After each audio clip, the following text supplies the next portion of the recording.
Hello, my name is Holly Ely, and I'm a student at Georgetown College, as you already know. That's and right. I'm here with Sarah Nally, who is a first grade teacher at Veterans Park Elementary. Yes. So starting out our video, I just want to ask you a few questions. Okay. So I am in the ELL program, so I'm learning to modify lessons and best serve culturally and linguistically diverse students. Ooh, that's the new CLD, is that right? Yes. Is that what you, okay. Yes, Got it. and it's a new term. It's kind of a positive term because it looks at these students with what they bring to the page, what they bring to our school, rather than looking at them as with a deficit model of, oh, they're learning things. Got it. So this is kind of a positive.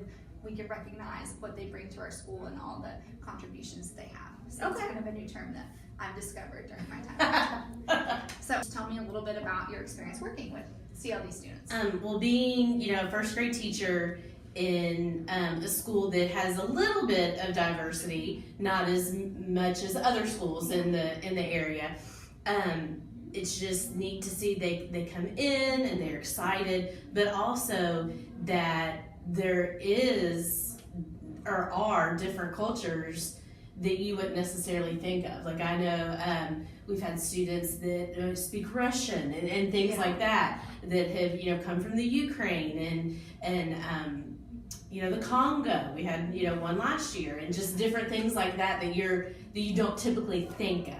So I think that's been neat just to see. My experience is that they're all unique and they're all different. And even if, because let's say you have some students speaking Japanese, or that doesn't mean they're still the same content or the same subculture. They still have differences in between the one area, I guess. Oh yeah, Does absolutely. that sort of make, that's a great thing to point out. Yeah. So a lot of teachers or individuals might think, well, this is a Japanese student, so I will meet their needs the exact same way that I met the last Japanese student's needs. Yeah. When they're all different. Right. They all have slightly different. Because even in even in America with English being your first language or whatever, there's still so many different. Oh yeah, definitely. So I guess that would be my experience, is that everybody's unique and you kind of never know what you get until that first day of school when they come in and you're like, okay, let me learn about you. Yes. So what do you think you and your team do well working with CLD students? And I feel like because it is lower primary, kindergarten, first grade, there still are a lot of books with pictures, with verbal cues. There's still a lot of written print and signs, like on a board, it's like board or marker. Yeah. There's still a lot of those vocabulary-ish kind of things that are just mainstream that we do for all students, not just for CLD students. So that, I think, we do well with that. But I think that limits because we are lower primary. The students are 5 to 8 years old, and that's typically what you do. Another thing I feel like that we do well is working with the ELL teacher and trying to provide instruction and things like that. We've got a nice team in place where, I can say, I'm having trouble with this, or not quite sure how to do this, or this student's having a problem with this. Give me some help. So I feel like the resources are there. We just have to kind of figure out how to use them appropriately, I guess. Yeah, absolutely. And what do you think you can improve upon? You, not just you, but you and your team, what you see in the school. Gosh, I think there's a lot of room for improvement. Again, specifically design instruction, just to try to get more of their home language into the actual classroom, whether it be in reading groups, or the vocabulary, even in math, just trying to relate stuff into their home language. Is that what you call home language, right? Like their first language or whatever. That I feel like that would probably be a big room of improvement there. And also maybe some of the perceptions that we typically do, whether it's and we've talked about this before, letting them speak in their home language, or trying to get materials that are in their home language to go home if their parents are uncomfortable or not, fluent in English, trying to get those resources so the parents can have something to know what, the communication between home and school, I think is important. Absolutely. I have studied Veterans Park. I've looked at several different sources of information. Good for you. Yeah. So as you know, I was there last year, so I could kind of see you things. You can kind of feel it, but you have the actual numbers. And then I have also looked at our school report card and our K-Prep scores and all that good stuff too. And so I've identified some needs that I think that we have. Okay. So for one thing, our K-Prep scores. So our school for the 2016-2017 year, 71.9% of all of our students scored a proficient or distinguished on the reading test, which was better overall than statewide, which was only 54% and 54% in the district as well. Yes. But while we had 71.9% of our general population score proficient or distinguished, only 15.4% of our English learners scored proficient or distinguished. Wow. And that was actually worse than the stats for state and district wide. It was 20.6% statewide and 16.7% in the district. Oh, wow. So not only did they do much worse than our general population of the school, they also did worse than other schools in Fayette County. Yes. Oh, wow. Which is definitely a need that we have. Right, so that's a big improvement. That's okay. One thing I did say is that we implemented a new reading program. We don't have the data back from that reading program, right. so perhaps we'll see a change when we get our scores in September. Yes, usually it's September. Mm-hmm. So hopefully, maybe the program that we implemented has done a better job, and we won't see as much. But there are definitely interesting to see. Yeah, definitely. But there are some things that we can talk about that could perhaps help those scores. Yeah. Now, on the mathematics exam, 73.5% of our students scored proficient or distinguished, and that's all of our students. Okay. Which is better than district. 51% district and 49% in the state. Okay. 38.5% of our English learners scored proficient or distinguished.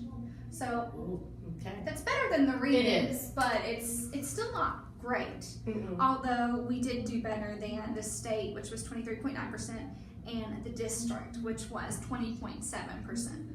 So they did do still better. a way to go. Yeah. Though. Right. So we did better on that and better than average statewide, but still there's always room for improvement. Right. So we also do a science and a social studies test, but all of that data is redacted because there aren't enough English learners. Oh, because you have to have so many per subgroup. Yes, that makes sense.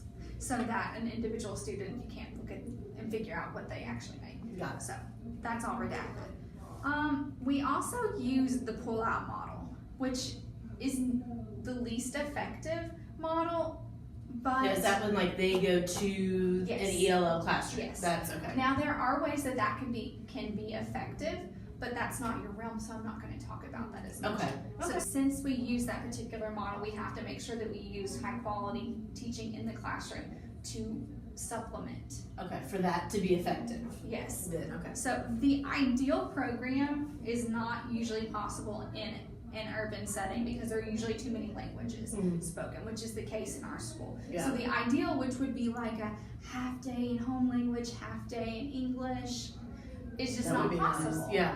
Which those things are also really great for English speaking students because they get to learn another language. Well, yeah. So that would be so cool, but since we have so many different languages, You can't feasibly do it. Yeah. we can't do it.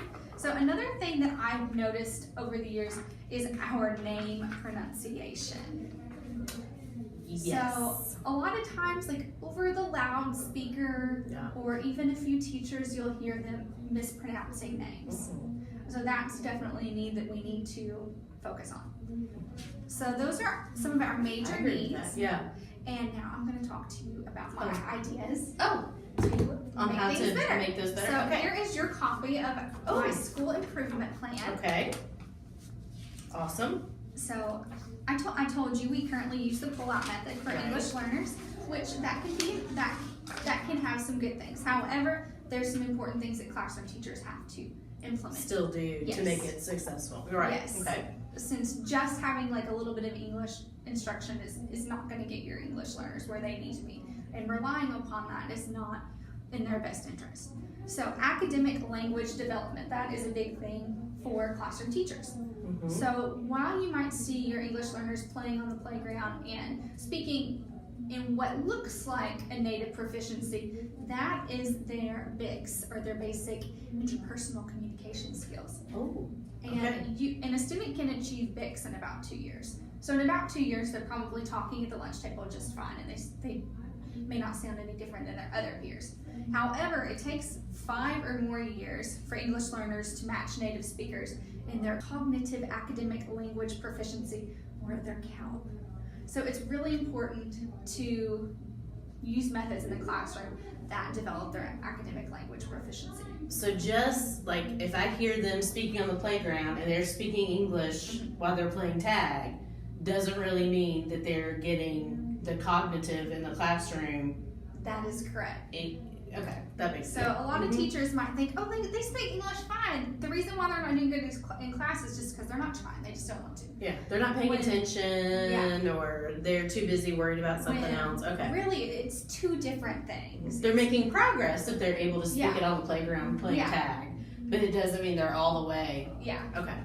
and that's a completely different timetable. So SEDI, or Specially Designed Academic Instruction in English, is one of the methods that you can use to help English learners. Okay.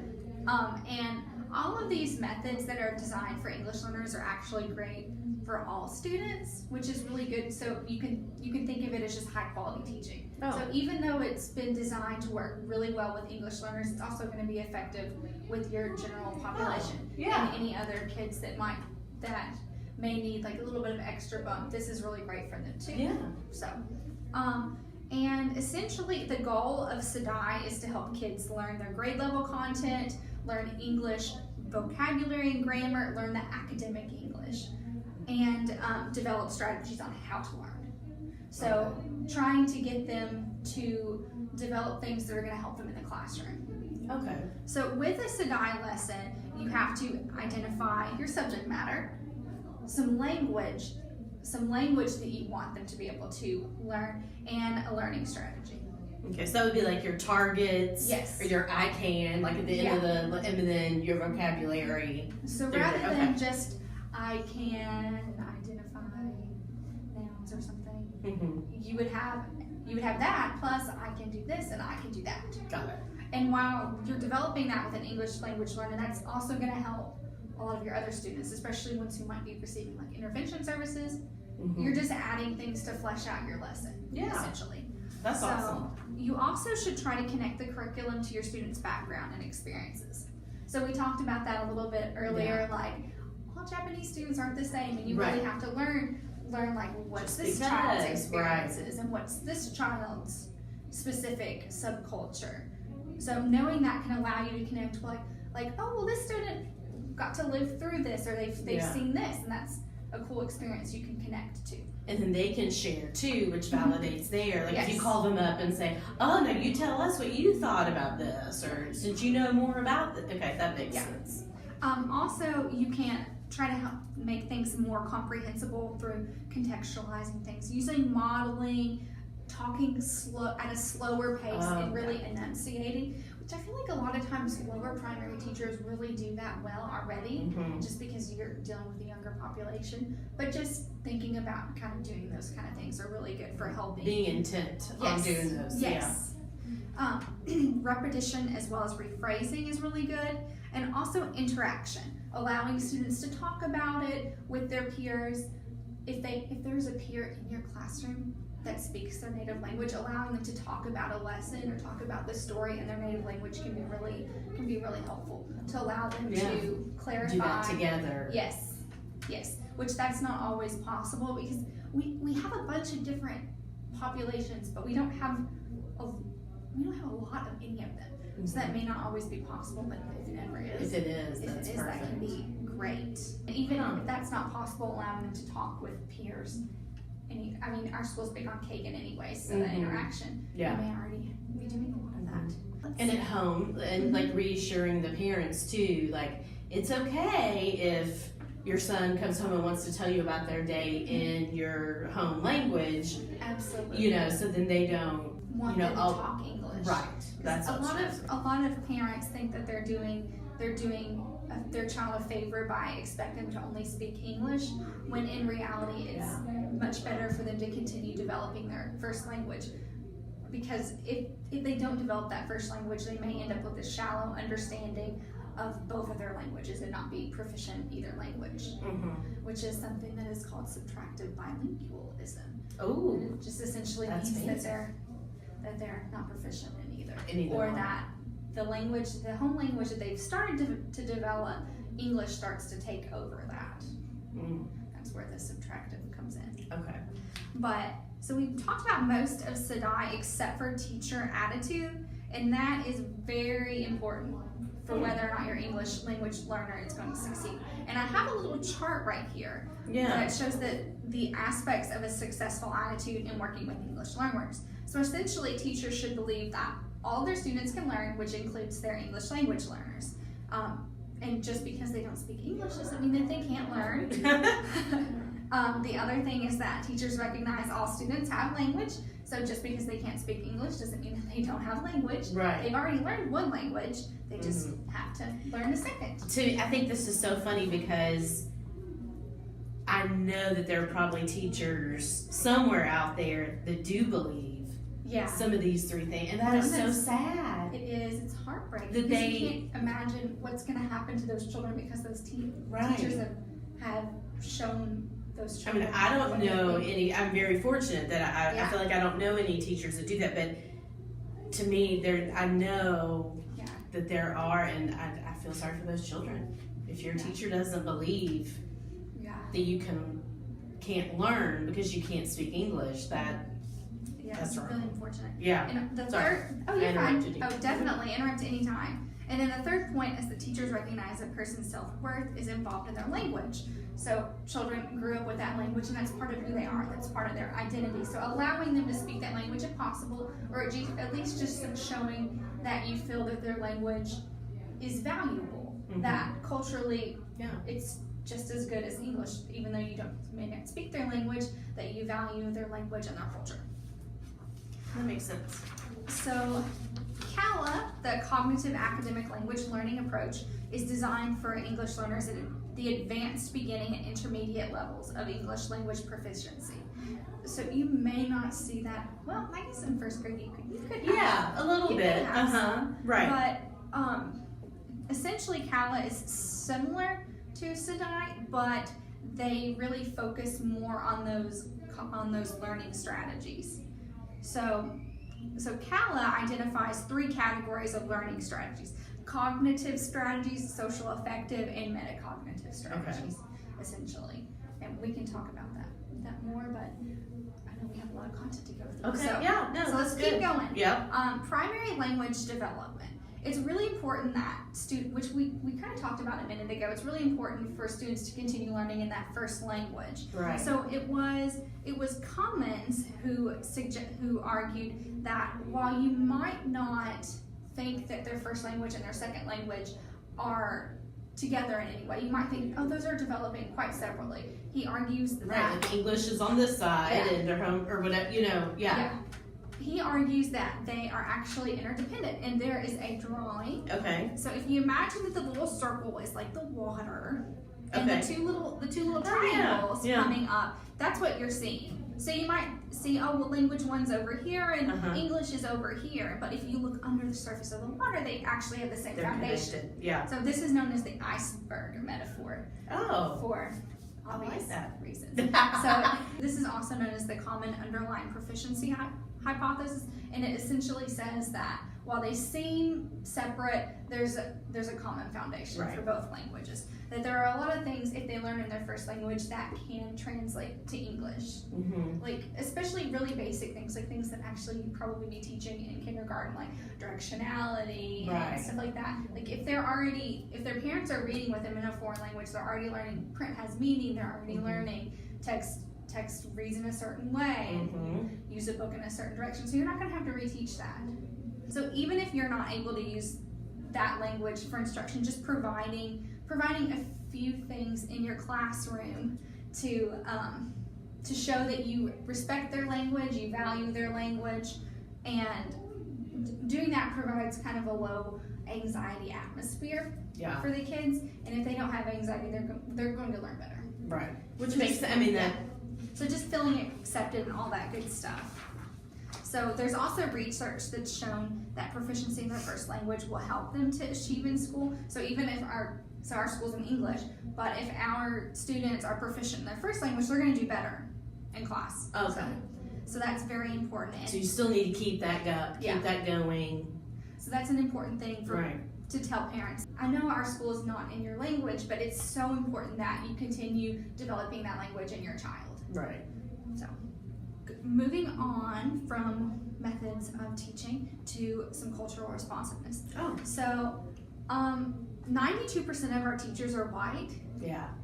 and only 80% of our students are white. Yeah. So, I mean, we aren't super diverse, but we could do better Yes. with our staffing to Mhm. better reflect that. So we have 2% of our teachers are Asian.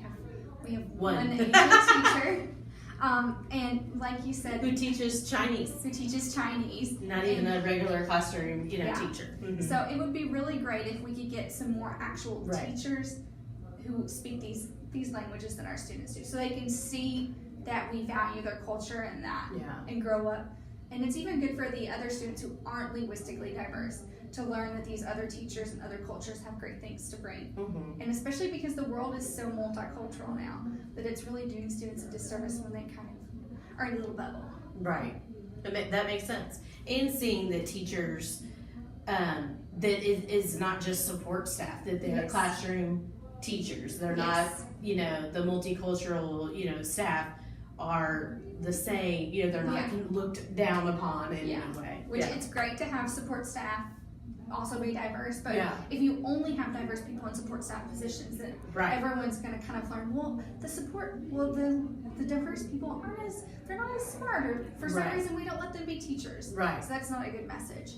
But we definitely should try to hire someone who is Hispanic American, someone who's Asian, and maybe some more African American Mhm. teachers. And we have we have a lot of Arabic speaking students as well, so that might be another place. So ideally, our staff should mimic the students. Yes. Is that right? So if we have 80% Yes. At white least. students, then we should have about 80%. At least that, because if we only have a certain number of our teachers, then we might have the diverse teachers, but students may not actually end up seeing them. So if we only have 20% of our teachers are diverse, Yeah. there's a chance that they'll go through school without actually having any. Got it. But the other thing that I really think that we need to work on is Mhm. our name pronunciation.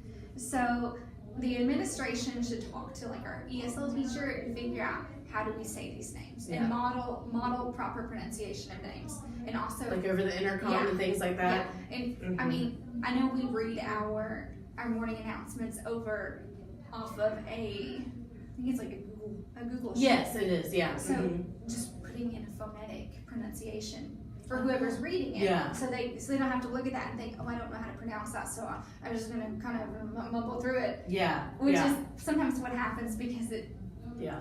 people, I mean, the names are different, so Mhm. we haven't had any experience with pronouncing them. That doesn't mean that we need to mispronounce them. Right. So just adding a phonetic pronunciation, having Next the to the administration, name, yeah. having the administration make a huge effort to make sure that we say names correctly is important. And then when they come into our school too, knowing Yeah. and reaching them, because then you've got them for 5 or 6 years, Yeah. then you kind of know, okay, I got that Yeah. name down. Now I Yeah. need to work on, Yes. Because there's research that shows that a baby's identity is created essentially through name pronunciation. Their parents pronouncing their name Because repeatedly. they say it, Mhm. they say it over and over and over. So that's a giant part of their self-concept, especially when they come in young. Mm-hmm. So when they come in and the teacher is like, I don't know your name, so I'm just gonna go with something else. That's a huge No. a huge no-no, and it can be very hurtful for a child. So I didn't talk to you about this earlier, but there's something called the My Name, My Identity campaign, and essentially it's asking teachers to make an effort to pronounce names correctly, and it's pretty cool because by pronouncing their names, you can really build positive relationships with them, and if you have positive relationships, you're going to have a better outcome Right. with any Yeah. student. Well, and it gives the student, validity, and it helps you, bridge those gaps, and then they think too, Yeah. oh, I'm more comfortable, I'm going to do better in your class, I'm going to Yeah. like you better, I'm going to be, make more friends because I feel comfortable in my own skin. I mean, I feel like it's just, that's really important. Especially for like children who are children of immigrants or just any English language learners, they may not see teachers that look like them. They may not see teachers who speak the same language. They may not see their culture in the school. So bare minimum, names should be pronounced correctly. Yeah. And there's also a historical context to mispronunciation and racial renaming, which I don't feel like we see as much renaming as just mispronunciation. Yeah. But at some schools, students may come in and teachers may say, I don't know how to say that. Let's pick a new name that I can say, which is historically really terrible because that happened to enslaved Africans, that happened to indigenous peoples in the United States. So it's not a good practice to continue. And then on to collaboration. So you talked about this is something really good that you do, collaborating with the ESL teacher, just to essentially say, like, help me out with this. Right. How can I improve? Or I have this problem, how can I solve it? And that's absolutely wonderful. Because they probably have resources and stuff that I may not have. They might have texts that are in home languages of students that I wouldn't normally have in the classroom. Absolutely. I feel like that's good. So that's a great thing. So you do that, you might see it on your team. But as a general rule, I think more collaboration with the ESL teacher could only improve things. And then finally, some team planning and kind of interdepartmental collaboration. And that doesn't mean on Friday after school you all sit down at a table and talk about, well, what are we going to do on Monday? Just kind of making sure that you all are on the same page. Okay. When it comes to your culturally and linguistically diverse students. Because if you're doing really great things, but Joe down the hallway is not, that's really bad. Yeah. And having that interdepartmental collaboration can kind of allow you to see those blind spots. And then, helping them and holding them accountable, like, okay, here's what I did, and then there, okay.